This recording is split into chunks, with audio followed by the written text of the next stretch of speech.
I'm George Galloway, and I present كلمة on Mayadeen television. Here we are in London. I speak my words freely, either in Parliament, on television, here on the streets of London. كلمة means free word. That's what I speak. So كلمة is a two-way conversation. Check it out on Mayadeen television. Welcome to كلمة with me, George Galloway, for Mayadeen television, coming to you from London with an audience of distinguished experts and one or two enthusiastic amateurs like me. This programme marks the 6th anniversary of the launch of Mayadeen television. 6 years ago, we were the upstart newcomers, the new kids on the block. And in just 6 tumultuous years for the region and for Mayadeen, we have become the most trusted television news service in the Middle East. And the reason is, I believe, we caught the zeitgeist. A zeitgeist which rejects foreign interference and invasion and occupation, which maintains clarity in relation to the settler state of Israel, which rejects the invasion and attempted regime change in Syria, and which stands for Arab unity and independence. That's how I see it. It may not be how you do, and it may not be how my distinguished experts see it. But I think that that accounts. That, with the hard work and professionalism of the Mayadeen staff, accounts for our, frankly, almost incredible ascent to the position we now are in the television market in the Middle East. Poor Al Jazeera, which was once the king of the hill, which broke ground courageously in the run-up to and in the events after the invasion and occupation of Iraq, which wrote its name in the stars as the voice of the Arab people, so much so that even in Parliament, where I sat, there was an Al Jazeera channel on the parliamentary network. The ignominy of the scrapping by Al Jazeera this week of the groundbreaking inquiry, documentary investigation into the activity of the Israel lobby in the United States, citing national security issues, probably means that I should say little more. There's no point in rubbing it in. But Al Jazeera caught the opposite of the zeitgeist.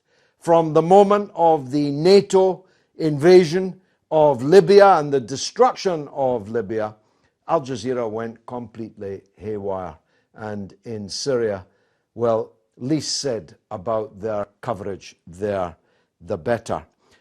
There are big changes afoot in the Middle East television market, but there are big changes afoot everywhere in the world of television and indeed of print journalists, and we have some very distinguished print journalists in the audience here this evening. When I started out in politics, and when the distinguished first and best Mayor of London started in politics, if you didn't get past the door of the proprietor, if you didn't get past the eagle eye of the editor of just a couple of television stations and very few, mainly right-wing newspaper editors, you didn't have much chance of being heard. I come from the generation when to get a message out, you had to type, and I mean type, on a typewriter, on a stencil that was a kind of skin, and then wrap it round a barrel of ink in a Gestetner, and literally turn a handle, and then cut the A4 sheets into A5, and then go onto the streets to find someone who would take them off your hand. Nowadays, I speak to literally millions of people every day, sometimes all day, on social media. I have 1.5 million followers on social media. If you put the following of the people in this room together, you would be into the millions. And that's more than any newspaper in Britain sells. And frankly, it's more than most television programs will ever be watched by. So there are seismic changes going on. Advertising is migrating away from the mainstream media to Google and Facebook and so on. That is causing, if not yet the closure of some of the biggest newspaper names in this land and other lands, then definitely their retrenchment and their desperate search for alternative revenue streams. As I speak to you, the British government has just given the green light to the hegemon Rupert Murdoch to take full control of the Sky broadcaster in Britain. It might not make that much practical difference because he already owns most of it and the rest is owned by people whose shares are not attached to a vote. But it's a sign of the times that the small number of oligarchs are concentrating their power but are being outflanked at every turn by new upstart media like ours on Al Mayadeen. Some of the people here, certainly myself included, have had, let's say, difficult times at the hands of the mainstream media. And it's certainly a lot easier when you decide you don't give a damn what the mainstream media says because, well, you've got your own media and alternative media like this. So we'll be looking on this auspicious anniversary at who is winning the media war. Being an optimist, with my politics, you have to be. I believe the people are winning the media war. It doesn't mean that the alternative media is always right. Doesn't mean that alternative media cannot be corrupted in the way that mainstream media has undoubtedly been. Doesn't mean that if it's on the internet, it must be true. On my radio show, people still phone up and when they utter the dread words, "I've done my research," I know that they've been surfing the internet, and often there's as much nonsense there than there is in the mainstream media. But increasingly, new publications like the Canary, and one of their bright young stars is here with us on the front bench, and Squawk Box and Evolve Politics, and I'm just talking about the British ones, they are racking up numbers that the Guardian, we have a former distinguished foreign correspondent of the Guardian with us, would dearly love to be racking up. So, if media is changing and media wars are raging, who's winning them? That is the question for tonight. First speaker is the aforementioned former Mayor of London, Ken Livingstone. Ken, welcome to the show. Well, my whole career has been pummeled by the media. I mean, until now. On the day back in 1981 when I became the leader of the Greater London Council, Prime Minister Thatcher made a speech saying I was going to impose on Londoners a communist tyranny like those of Eastern Europe. Well, you failed in that. Yes. And when we cut the bus and tube fares, the Daily Mail was screaming, this is the first step to a communist economy. And the papers, the Tory press, were filled with accusations I was supporting the IRA bombing campaign in London. I was broadly a Soviet agent. It just went on. And after about 8 weeks, my poll rating has slumped to 18%. I've been attacked on the street by just people walking by and thinking, oh, it's that mad traitor to Britain and all of that. And I stopped doing interviews with the papers. It's just a waste of time. And focused on getting on live radio and TV where people can hear what you're saying and make up their mind. But I mean, it still goes on. I mean, 2 years ago, live on TV, people were being told I said Hitler was a Zionist. Now, how can anyone say a man who loathed They're Jews... still writing that now it was in the Guardian. It was in the Guardian 2 weeks ago. I couldn't believe it, But, I mean, literally, I think now you've got the internet and so on, people can find an alternative. But as you said, there's just as much rubbish on the internet as there is in a lot of our papers. And you can't have a proper democracy when a few super rich people like Murdoch and Rothermere own the bulk of the papers, because they will do anything to stop a genuine socialist getting into power. And then there's the BBC, which likes to sniff about state broadcasters in other countries, whilst itself being a state broadcaster in Britain. Tell the international audience about your views on the BBC. Well, the BBC is not as bad as the Daily Mail or Murdoch's press. But one of the things that shocked me when I lost the mayoral election to the Conservative Boris Johnson in 2012, it was desperately close. And Boris was doing badly in the debates because he doesn't bother to get on top of detail. And the Tory party pressured the BBC to cancel the final debate that was to be held between him and me, which would have been millions watching it and so on. And I just thought afterwards, that is a disgrace. You're doing what the Tory party wanted. And so they're not as bad as some other stations, but the idea you'll always be told the truth on the BBC is nonsense. Very often you're not told anything. I mean, I've watched so much on the BBC about this missile launched in Ukraine that brought down a civilian aircraft. I've never seen on the BBC them saying that these missiles were taken out of use by Russia about 7 or 8 years before this. Not a word of that. And very often, I just flick through lots of rival channels to make sure I can get a balanced judgment. Well, let me give you an example. On Friday of last week, the murder of a 21-year-old nurse, Razan Najjar, took place. She had been long buried before the BBC reported it at all. And when they reported it, this tragic story of a nurse who had died.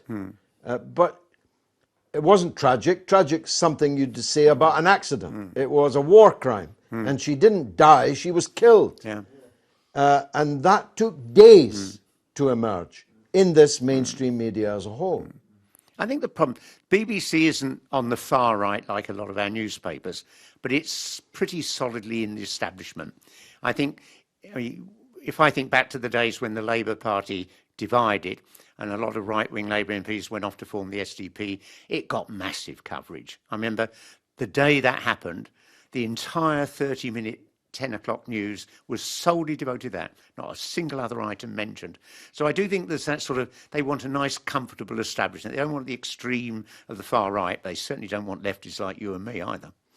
Jonathan Steele, you spent a lifetime as one of the best of Britain's journalists. You were a foreign correspondent for The Guardian. How do you feel when you survey the media scene today?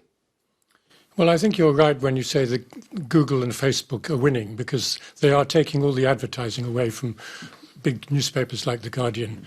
And that's really a tragedy, because although I have criticisms of The Guardian, I don't think you can lump the whole mainstream media as though it's a monolith and a single block. There are good elements within it, and I would say The Guardian is that. And you need money to do certain things, which even something like the Canary or other the websites that you've mentioned and the blogs that you talk about can't do, like the big tax haven investigation that The Guardian did last year. It required a lot of months of reporting and careful analysis, and you've got to get lawyers onto it because you'll be sued for libel if you make a tiniest little mistake. That sort of thing can be done by big newspapers or big TV stations. Unfortunately, most of them don't bother, because that's attacking corporate interests when you go after tax evading and tax dodging. But small websites and bloggers can't do that. So you do still need to spend money on some good reporting. What about the fact that Britain has slipped to 46th place in the index of free press? We were once 7th. We are now 46th, behind most of the former Soviet bloc countries. This is a measure, is it not only of financially driven retrenchment, but of an increasing virulent bias in the media. The Labour leader in Britain, Jeremy Corbyn, has been subjected to not trial by media, but crucifixion by media from the day and hour that he was likely to become the Labour Party's leader. Well, that's exactly true. I mean, so it's media bias is also an issue. It's not just a question of what stories you cover and what stories you leave out, and a lot of that is happening. Big stories are left out, as the one you've just mentioned about the nurse in Gaza. But the other problem is fantastic bias and tipping over to give right-wing people much more airtime and print time than left-wing people, and treating them, the centre, in other words, of British media coverage has moved significantly to the right, I think, in the last 10 years. It has. Remarkable.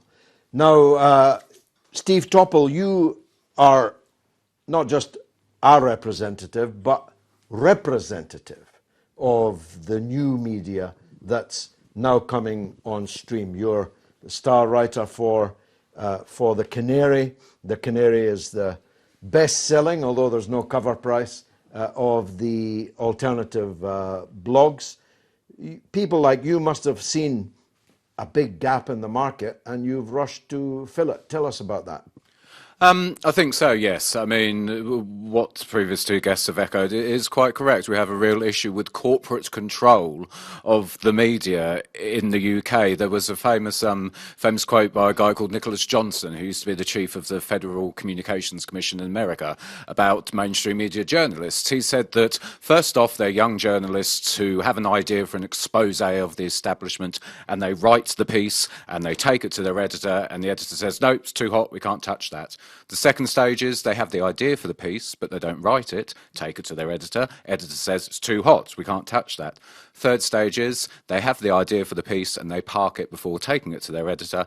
And the fourth stage is these mainstream journalists no longer even have the idea for an establishment expose. And I think that's very true. I think that's, we hear a lot about bias of the BBC and mainstream papers and specific journalists as well, the likes of Laura Kuenssberg. I don't think there's a necessarily inherent bias from them. I think it's just the culture that exists within the mainstream press. They get almost indoctrinated by it. So, and it's that market which the Canary has seen, where there's a vacuum for more sort of far left reporting and the viewpoints of the likes of Jeremy Corbyn, but also the Green Party, for example, and it's that we've tapped into. Francis Bacon described self-censorship as the arrow that flies in the night. You don't know that it was ever fired, but you know the result of it being fired. And this is a case in point, surely, on the non-reporting of Razan Najjar's murder, because journalists paused, as I'm sure Jonathan Steele would confirm they do, before typing the word Israel onto the keyboard, because they know that after this comes the deluge. Anybody who criticizes, challenges the prevailing pro-Israel narrative in the British media can be sure of a deluge of organized complaints, which, if the owner or the editor is not strong enough, can easily lead to the marginalization of the journalist who typed the words. And this is particularly true of the broadcast media. I suffer it myself. There are many times on my national talk radio show that I think a Palestine story is really as important as the other stories that are being suggested to me. But I know that if I do them, a complaint to the regulator, Ofcom, which has the power to close me down, close them down, is inevitable, because the organized pro-Israel lobby is organized to the nth degree. It's like a killer shark. And if even someone like me can sometimes self-censor on this issue, imagine what someone less committed on these issues might do. Just before the break, finally, give us some idea of the numbers that are looking at, reading The Canary, which most people watching this will never have heard of. Oh, good grief. It's absolutely ridiculous, really. In our second year, we had 16 million individual readers. 11 million of those were individual people in the UK, which meant we hit a quarter of the electorate. A quarter of the electorate in the UK read something by us in our second year. So just last month, for example, I myself, I had 1 million individual readers in 1 month. And that's from me sitting in a council house in South London. We better explain for the international audience what a council house is. Yes, it's not a very rich house. No, state-funded housing. The point being, though, that we work on an online newsroom. Everything's done remotely, and we all sit in our own homes and type. And this is the reach we has. But as I said earlier, I think it's because there was this vacuum. And as you quite rightly pointed out in your excellent diatribe, it's self-censorship from the mainstream press, which creates this vacuum for other people to fill. And you're not regulated in the way that Jonathan, when he was at The Guardian, would be regulated, although lightly, by the self-governing press organisations that exist in Britain. But if you were like me on talk radio, you'd find, or on RT, where we are, I mean, we are under investigation of me on talk radio and on RT. So the countervailing forces are really very considerable, but you have no countervailing forces to deal with. That must be a great feeling. It is. We don't really. We follow the code of one of the newest regulators in the UK called Impress. We follow what they do. However, because we're online, no, the regulator in the UK, Ofcom, can't come after us. But I think it's more that because we have no financial donors as such, the Canary started out with just £500 in its kitty, and that was it. We had no other backing. We do have adverts, but otherwise no one gets involved apart from us who write. Ken, he has seen the future, and it works. We'll be back after this.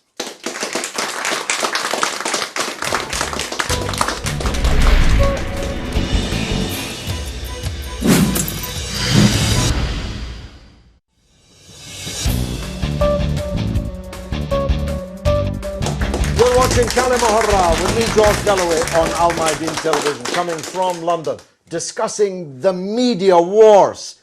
Who is winning? We took the Kalima Hurra camera onto the streets of London earlier and asked the people. Take a look at this. Do you think mainstream media reflects on reality or creates it? Sometimes it creates it, yeah, definitely. I think it's a bit of both. I think many journalists try to do the right thing, but I think you have news editors who like to pick and choose the stories based on what they think will pick up the most views. No, it's not reality. I think some of them, they're not telling you the true story behind it. Like when they're telling you the news, they will tell you something which you know supports their political system. I think they show us just what they want. I mean, it's not reflect always the reality. If something happens, they told us what they want, and that's it. I mean, it's nothing more. If you want to know the truth, you need to be there to see with your eyes. Which media outlets do you gather your news from? It's tough to stick to one media outlet, so yeah, I think that what you have to do is be able to mix all the different outlets to understand the full spectrum and then decide for yourself what's real and what's not. Sky and Google News. I read the paper. I read the Sun newspaper. And occasionally I watch the news on telly. But when I want to look at news, I want a big variety. I just don't want you to focus on, okay, this is what happened in the UK today and that's the news. Probably The Guardian. The Guardian, yeah. So you've mentioned that you read the news, the Sun's newspaper. Do you trust the Sun newspaper overall? Overall, I'd say I do, but there is a but. Because again, what I'm talking about is the knowledge that you already have from life experience. If you've got that knowledge, then you know what is true, what is reality, and what isn't.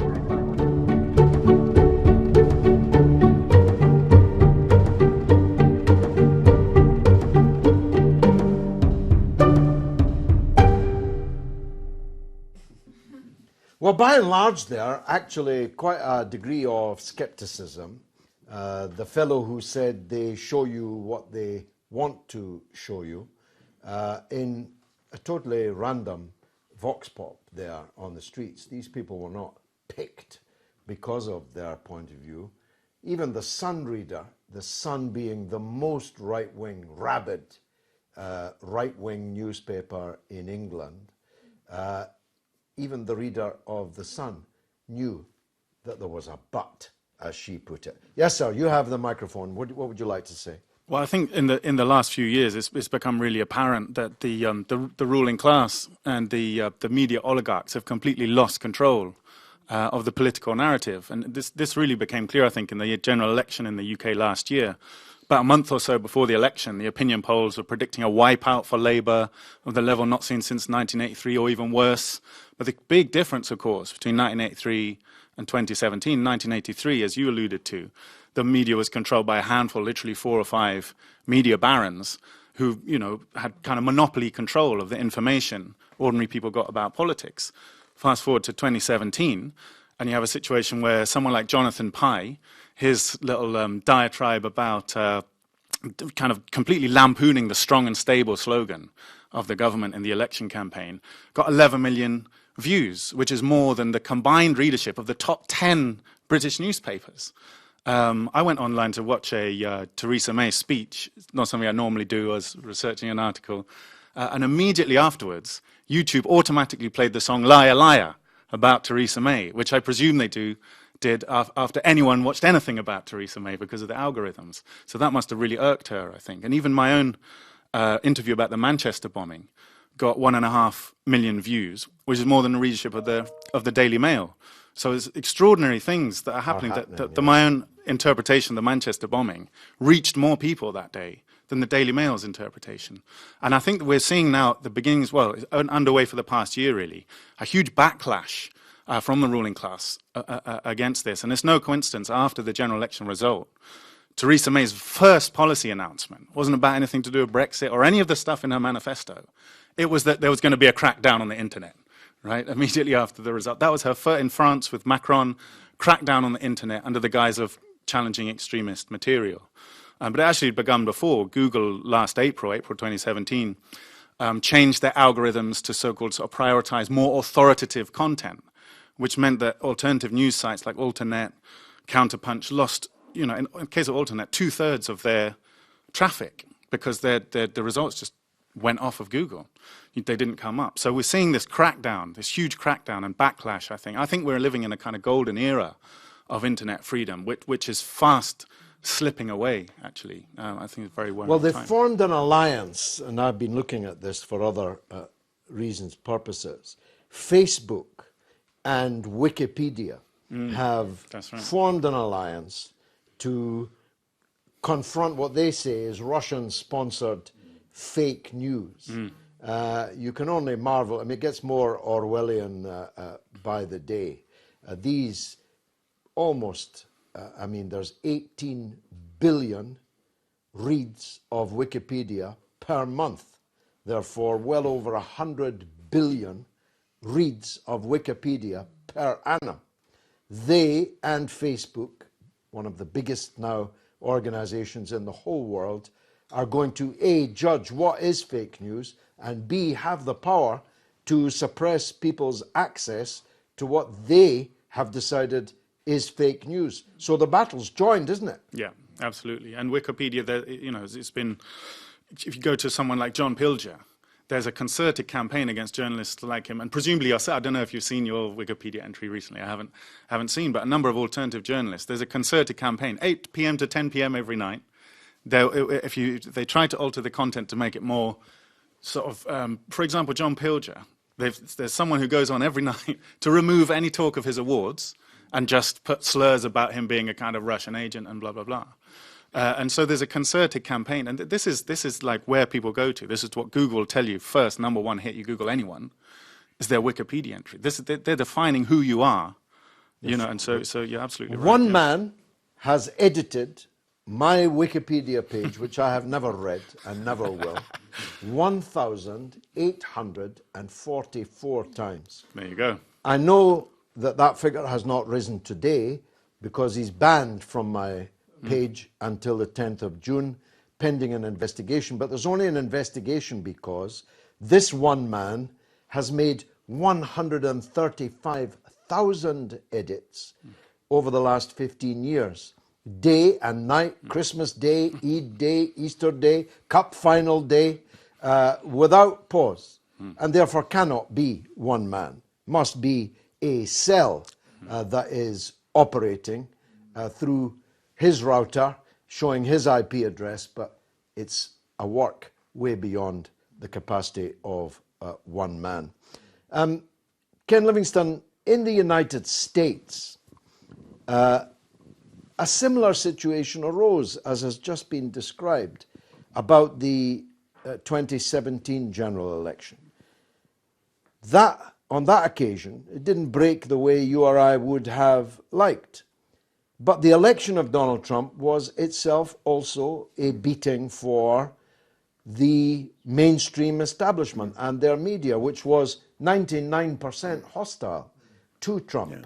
And yet he still won. Well, I think this thing, the people on the left have always been demonised by the establishment media. But over the last 20 years, ordinary working class people in Britain and America and in many parts of the world, their standard of living has declined. The jobs they used to have gone. And if you actually look, Trump won a whole series of states which have been Democrat for decades, but they were mainly industrial. And those good jobs, just like here in Britain, wiped out by Reagan and Thatcher, and Clinton and Blair carried on those policies. So people out there are now getting angry, and it can either suddenly surge, as it did in our general election, behind Jeremy Corbyn and his left-wing agenda, or behind Trump.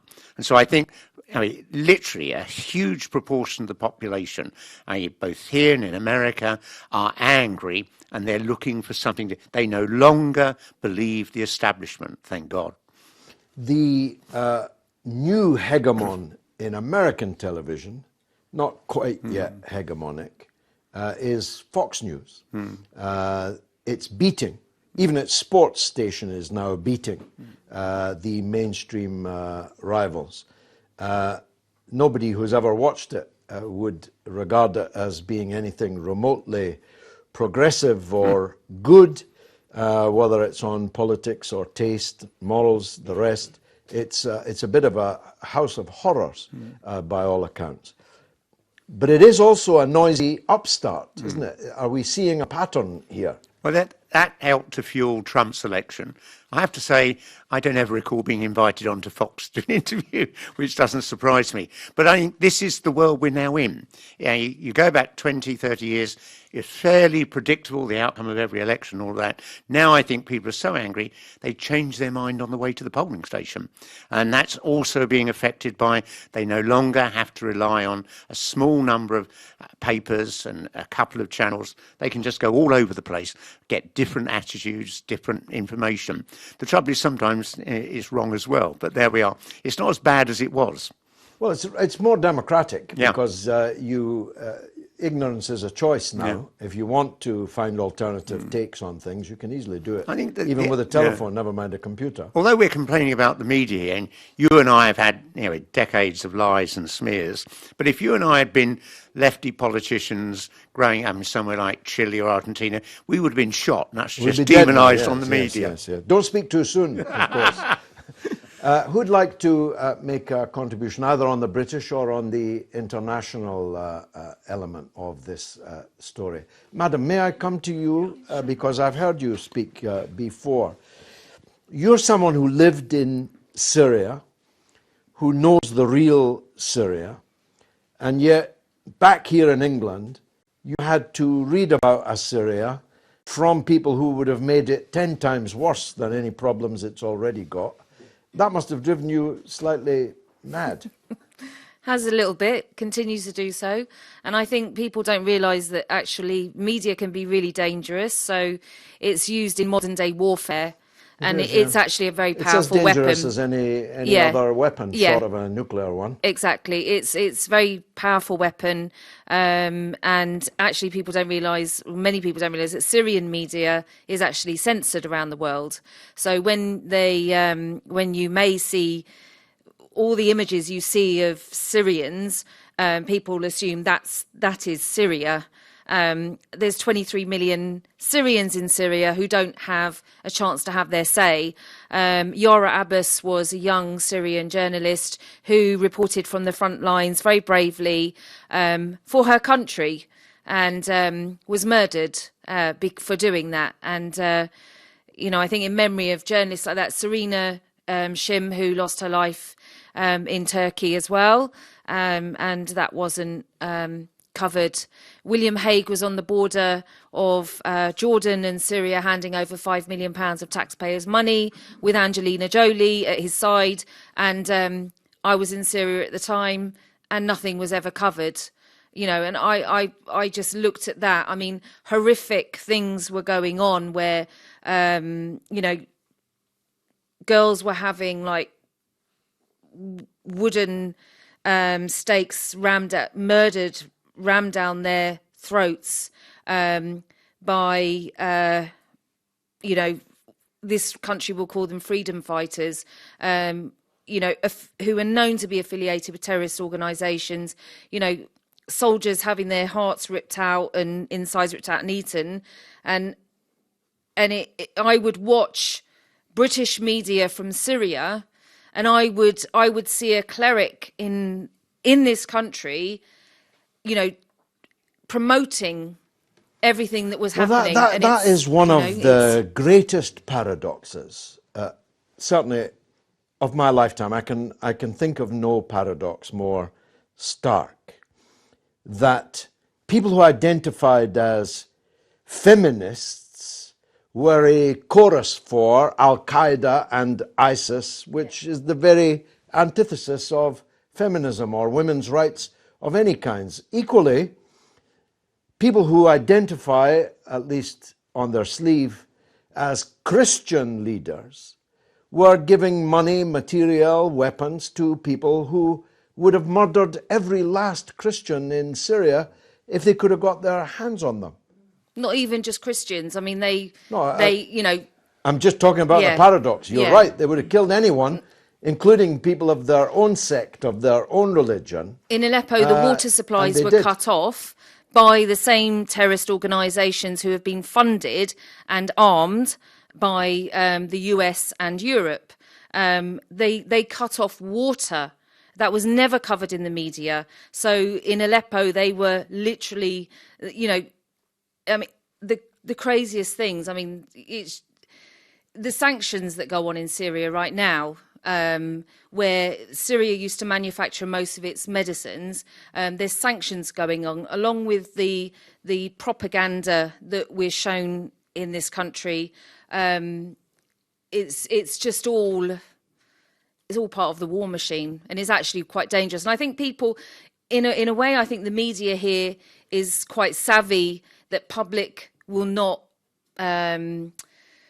tolerate this country going in and just literally bombing another country, and unless we get the chemical weapons line, and then you get the chemical weapons inspectors. What happened to the Duma investigation? They arrived in Beirut, and the US, the UK and France bombed Syria while they were still in Beirut, hadn't even reached Damascus, and nothing's ever been said about that. But they said 6 weeks ago, almost 7, that they had collected the samples and they would report in 3 to 4 weeks. We're getting on for twice that amount of time, and no report has been forthcoming. And yet you'll see on Syrian media that the residents who came out of Duma, their stories, and Ghouta, the stories they tell are horrific, but you'll never hear their side. Well, you're starting to hear in small slivers of the UK media. Alex Thompson, a fine broadcast journalist on Channel 4 News, was the first I had seen in the whole war who actually went there and talked to the people and faithfully reported what they said and allowed them the opportunity to say that. We'll deal with this question in more depth after the break.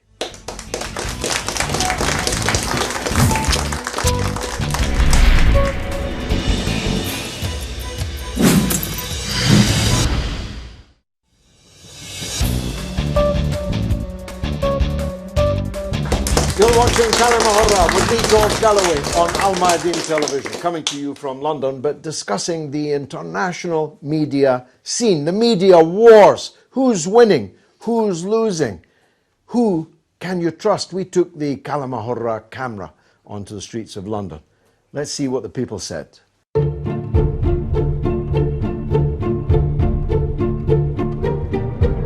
Do you think mainstream media covers all stories or selected news?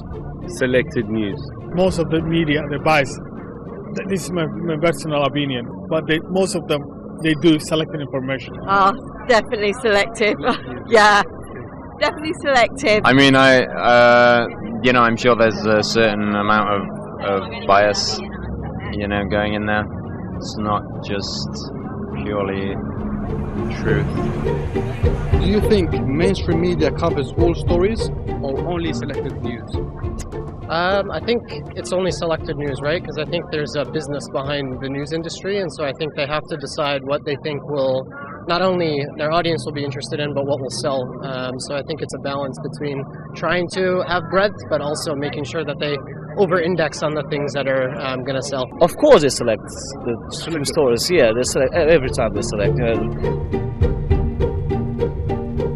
You trust all news outlets? Hell no. I'm not trusting them. No.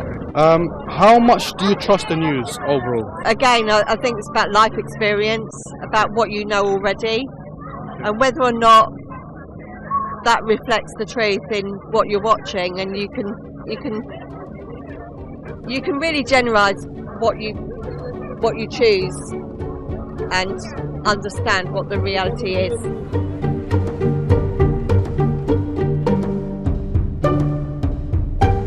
Well, again, quite a fascinating clutch of responses from the public. We're talking about fake news, talking about its application to great international crises.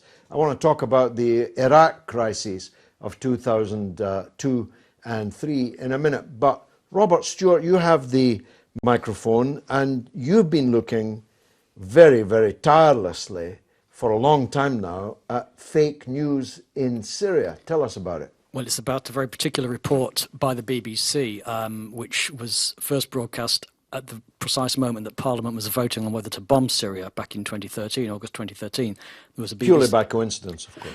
Well, exactly. Too late to influence MPs because it was as the vote was taking place, but it was very interestingly timed, and it was a vote, a report which claimed to show a napalm attack on a school, or the aftermath of it, of victims rushing into a hospital to be treated.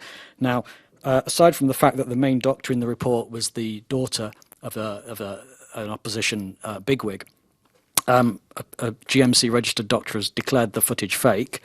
I've been in touch with people who've spoken to witnesses in Syria who said this thing never happened, and this includes a Free Syrian Army fighter who has declared that this event in Aleppo never happened.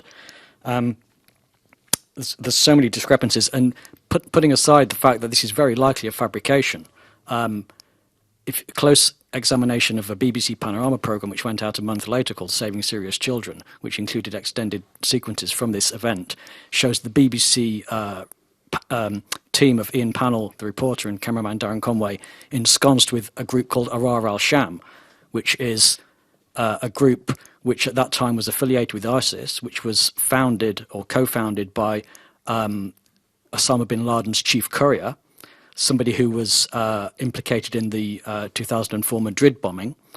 Now, Pannell and Conway were being chauffeured around Syria by Ahrar al-Sham. They go through an ISIS checkpoint, unscathed, which seems remarkable now. I mean, back in 2013, it could just about seem plausible. This was before the days of the high-profile, these horrible beheadings. And yes, and later on in the programme, the BBC team are filming up close and personal an ISIS vehicle with the militants, armed militants, climbing out of the back of it. I mean, there's so much about this. The white helmets are there in this broadcast, which is the white helmets described by John Pilger as a complete propaganda construct. Yeah, I mean, I've been pursuing this with the BBC since it took place. I went through the complaints procedure all the way up to the trust. They dismissed everything all the way. which isn't really surprising because this is serious. This is this isn't just David Attenborough poking a few termites with a stick, to ginger them up. This is very likely at best No, it's mainstream journalism in the service of war and of war propaganda. Let me take the gentleman behind you. What's your take on this, sir? Well, I would like to discuss a little bit more in terms of the war that we were Hold the mic to your mouth, about. Yeah. Just say who you are if you don't mind. My name is Roman. Okay. I concur with some of the points that our guests have already made. However, I still don't believe that there is a chance of winning any kind of media war simply because it's all driven from the corporations. You said Facebook and Wikipedia is joining the war, but which side they are taking? I mean, it's not a lie that, for instance, Facebook is selling our data for over 10 years to all these corporations. You've said that we're in the golden era of internet. However, considering the fact that we're being driven from technologies and internet, within 10 years, everything is going to be controlled. Plus, in terms of the fake news, nowadays, everything seems completely different. Like, for instance, there was a video that went really viral on Facebook. It was speculated that a vehicle was hit by Muslims in Birmingham, and the actual video was actually from a different country. From a different country. It was from soccer players or soccer supporters, but 80% of the people that have already watched it will never know the truth. Absolutely. Well, that's a pessimistic point of view. The gentleman here, let's see if we can find any more optimism or underscore the pessimism. Go ahead, sir. Hi. Just say who you are first. My name's Stephen Norman Young. I'm a photographer who takes portraits on the streets, wherever my feet take me. I've found many stories. But first, can I congratulate Argentina on pulling out of their game against Israel today? That must Bravo, Argentina. Yeah, it must have been a brave thing to do. I'm not anti-Israel, I'm not anti-anything, I'm just a man. And on a human level, that was a good thing for them to do. And it'll be interesting to see how the media portrays the superstar Lionel Messi and co. After Well, the Israeli media this evening are saying it's an anti-Semitic outrage. Well, there you go. Anyway, back to your point about it being the golden age of the internet and social media. I think you're right, but I also think that the mainstream media, they're at the edge of their own evolution where they're actually becoming not so mainstream now because they're not getting the viewers. That's right. It's actually a false description. Yeah. I mean, in what way, for example, is the independent newspaper part of the mainstream media? Virtually nobody reads it, and it's a website, just like yours. It's like your point earlier that you said that there's many millions of people in here, so how many papers are sold every day? So are they mainstream anymore? So it's a good point. That is my point. We should stop giving them that honorific. Let me ask you on this. One of the things that comes out of the vox pops and comes out of the election result in 2017 is that in Britain, it isn't working for them. As you said, the ruling elite has lost control of the narrative. Up to a point, we shouldn't overestimate that. Most people in Britain, whether they agree with you that we shouldn't be bombing Syria, if they do, it's probably about 50-50. They would almost all agree that Bashar al-Assad was a bad man. So up to a point, they're losing control of it. But again, up to a point, they still control that narrative. The Wikipedia that we talked about a minute or two ago had a big debate going on amongst their editors about whether it was correct to describe me as a supporter of Bashar al-Assad or a supporter of the Syrian government. And when I learned of this, I tweeted that, why don't you go onto YouTube and hear what I've actually said from my own lips 1,000 times and then that'll be the end of your debate. But it still doesn't stop the wars, does it? They didn't win, and this was in more or less the pre-internet age, they didn't win the argument for the Iraq invasion, but it still happened. They lost the argument for Syrian intervention, but that still happened, though it may have been more limited than it would have been. How can we make this connect between popular power, democratic power, alternative media power, and the political class?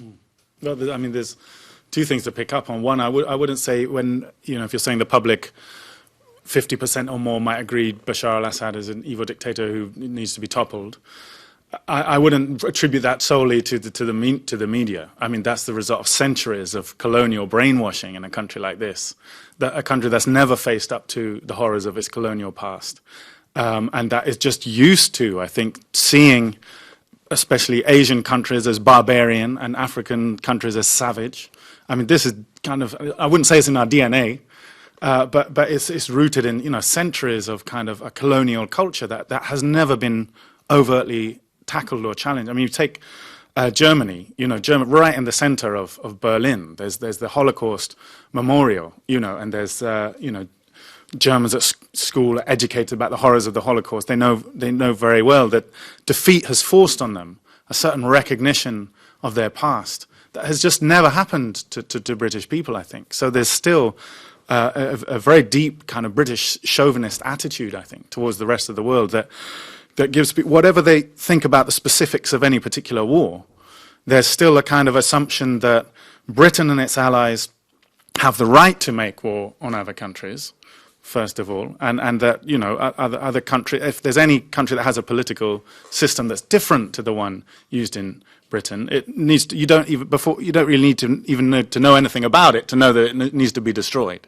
So the Libyan Jamahiriya, for example, you know, people, you know, who wouldn't, if you read the debate in Parliament, the people who they feel free to pronounce that it needs to be destroyed, this state, whilst admitting total ignorance of how it works, you know, as if that any kind of knowledge of how it works is totally irrelevant to their judgment and to their right to make that judgment. So I think it's not just, you know, it's not just the media we're dealing with here. There's a whole culture of kind of colonialism and racism, I think. Yeah, of course, I'll bring it back in. Yeah. In terms of actually, you know, mobilizing public sentiment against war, to an effective force against war, well, I think that the left really needs to make a kind of self-critique of that issue, and, you know, of how we mobilized in 2003, biggest demonstration in British history that didn't stop the war. Personally, I think, although I'm not an anarchist myself, I think the anarchists who are pushing forward, look, we need to take direct action, maybe, you know, almost colour revolution, you know, learn from the enemy, colour revolution style. Let's stay in Parliament. Let's blockade Parliament for weeks on end until you know, taking direct action. Let's blockade the RAF bases and so on. I think we do need to make a critique, and the left needs to kind of be a bit humble, and rather than just congratulating itself for organising another big demonstration, to say, look, this has failed. What can we learn about how to do things better next time? I haven't got all the answers, but there does need to be a kind of critique and reflection take place, I think. Fascinating. And I recognise the criticism you aim at me beautifully as one of the include myself as well. No, as one of the leaders of the anti-war movement, I never accepted the arguments for direct action and the kind of colour revolution point you just made. But given that we failed, despite having millions of people mobilised, you may very well have a point, which we'll explore after this.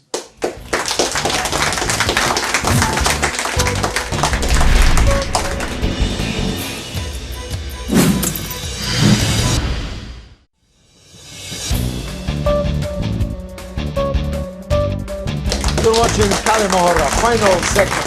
So let's fire on. Jonathan Steele and Ken Livingstone, together with me, are the only people old enough in this audience to answer this question. And it's this, Jonathan, first. Why do some people have regimes but other people have governments? Why does Saudi Arabia have a government, but Syria has a regime?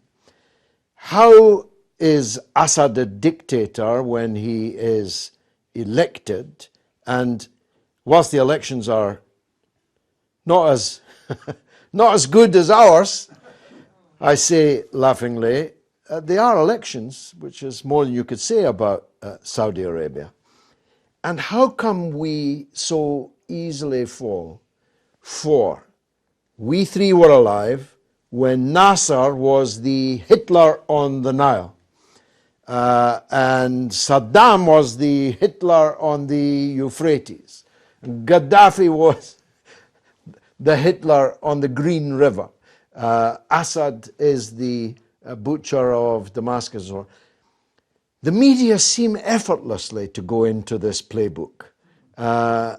Do the journalists ever pause in your experience and think, here, we said that about the last guy and look how that ended up? And how do they ever answer to themselves, for example, this point about governments and regimes? Well, it becomes sort of unconscious. You automatically use these words, these bad words, to signal to the readers, the little hints to the reader. These are the people we don't like, so we call them a regime. These are people we like, we call them a government. Nowadays, Iranian-backed is another good adjective that's being used. So the Houthi rebels in Yemen are Iranian-backed. Oh, that means we don't like them. We don't say that the Saudi army is Western-backed or US-backed. So it's these little hints are often more powerful in subconsciously sort of below the radar, telling people what to think, than if they'd simply sort of said the Houthis are awful people or the Saudi government is lovely people or whatever. It's much more subtle than that. But I just wanted to come on to the issues of what is left out so often. We've had a very good example this week. The Amnesty International organization came up with a very good report on the results of the bombing of Raqqa by the US mainly and Britain to a certain extent in the liberation from IS. And this was a story that any Western journalist from a Western mainstream paper could have got themselves. Why was it left to Amnesty to do the research? You know, you couldn't get into Raqqa when the bombing was happening. You had to assume there were massive civilian casualties. The first thing that should have happened after the liberation of Raqqa was to send in lots of journalists to find out exactly what price was paid by the civilian population of Raqqa for this liberation. Nobody did that. The same with Mosul in Iraq after the massive bombing and artillery fire by US forces and the Iraqi army backed by the US. They did very little support journalism to go in and see what the casualties were.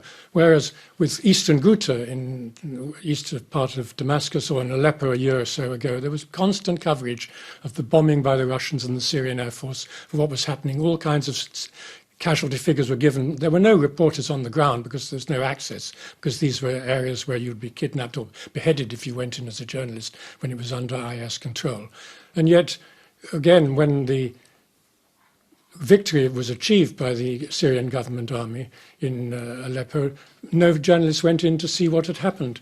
And they reported at the time that people had fled to Idlib. They wanted to get away, but they didn't report that 3/4 of the people, the vast majority of people who came out of eastern Aleppo when the siege was lifted and the bombing was over, went to western Aleppo, where the government had control. They were much happier under government control than in going into some refugee camps in the north under opposition control. So there's a complete bias in what you cover and what you leave out and how you cover it and how you leave it out.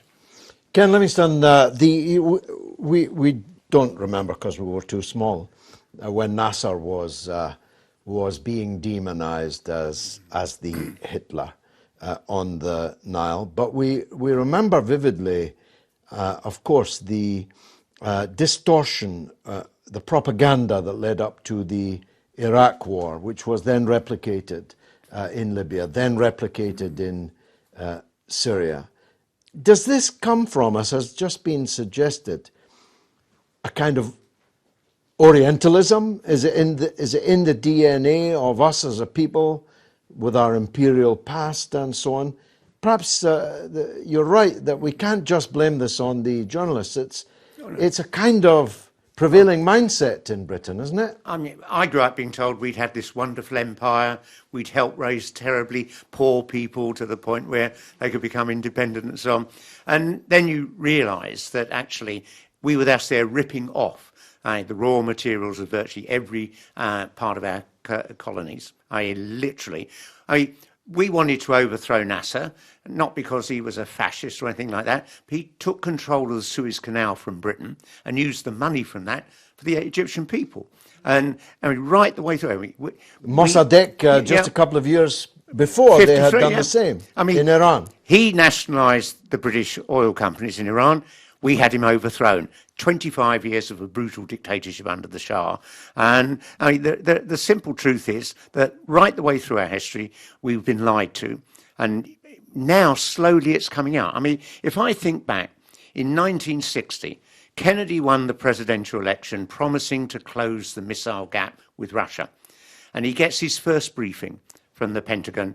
They point out, Russia's got 4 missiles that can hit us. We have 350 that can hit them. Now, here's a man who'd been in the Senate for 8 years, on the verge of becoming president, and he didn't know the truth. Whereas now, the things we've heard from people in this audience, you can find the truth. We've had great, courageous people leaking secret government documents and so on. It's out there. We can find it. So I think things are a damn sight better than when you and I were kids. Yes, in that respect, yes. Although the whistleblowers, or the people to whom the whistleblowers blew, have paid a price, of course. Yeah. Snowden is in exile in Moscow. Assange is in a very precarious exile inside the Ecuador government. Chelsea Manning went to prison and spent several years there. And even this week, her apartment was raided by armed police who were doing a welfare check. I mean, with automatic weapons. I just hope one day, if we get a decent government in this country, the first thing they're going to do is allow him to be able to leave the Ecuadorian embassy and say, we're not going to deport you to America because we know the sort of trial you'll have. You did something that's right. You told us the truth. And we should be rewarding these people, not going along with their harassment. Now, Madam, you, as I say, know Syria possibly better than anyone else in this room. How do you rate the Arabic media?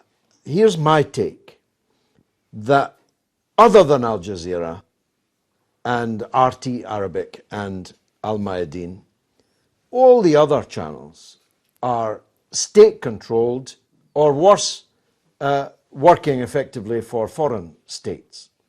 Al Jazeera's credibility crashed in Libya, but most especially over Syria, where they became, frankly, a home video show for the jihadist fanatics.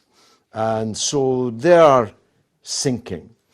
From your point of view, your experience, what does the ordinary Arab in the street make of their own media and of the pan-Arabic media, if you know?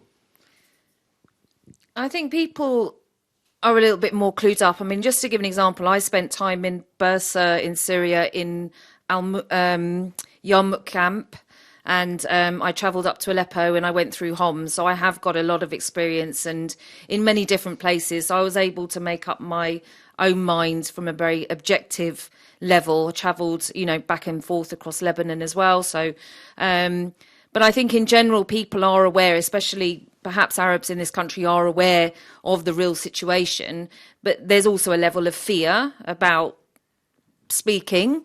So it's quite a surprise that, when someone does come along and speak, because there is that, you are encouraged in this country to speak badly about your country if you're from Syria. And the only way you'll ever get any assistance if if you're escaping a situation is if you speak badly about your country. And I just want to say for the record as well, when we talk about, people leaving Syria, before UK intervention in Syria, the percentage of asylum applications from Syrians was probably less than 1% back in around 2004, 2005. So it's just from this country's intervention. But there's a fear.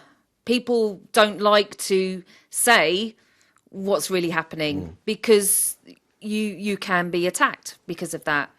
And there are people, it's encouraging to see that people say, oh, you know, I'm looking at other sources of media, but they're still going back to the same media, so they're not realising. And also fact-checking. I mean, all this talk about nuclear weapons, back in the 1970s, over 190 countries signed the treaty for the against nuclear disarmament.